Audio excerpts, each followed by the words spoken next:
Let's talk about Marco Rubio. He's revoked more than 6,000 student visas for overstays and crimes, and that includes support for terrorism. Around 200 to 300 people have engaged in behaviour such as raising funds for Hamas. Now, Josh, there's still a long way to go in terms of stamping out anti-Semitism, but this administration is really not mucking around.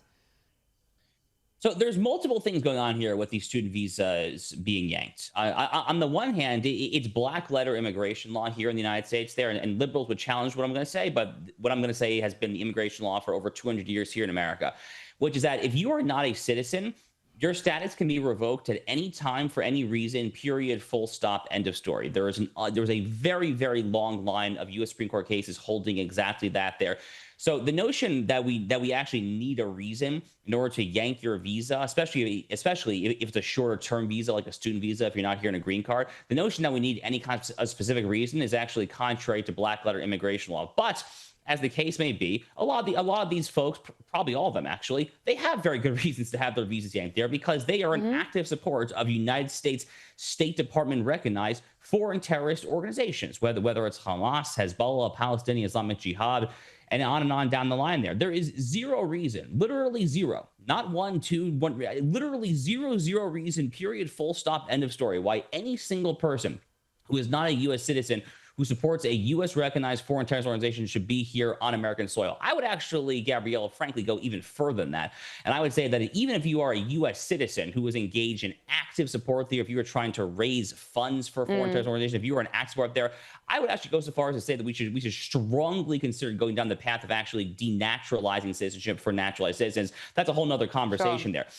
The final thing that I'll just briefly add there, because we are talking here about student visas, I think part of kind of this nationalist, populist, MAGA, America First approach to higher education in general is coming around to the idea that America should not be involved in the game of educating the future leaders of our leading adversaries. I think back to when I was in university at Duke University in North Carolina, a shockingly high percentage of my classmates were Chinese nationals. I actually took Chinese language for 3 semesters there, and pretty much all my classmates were Chinese nationals.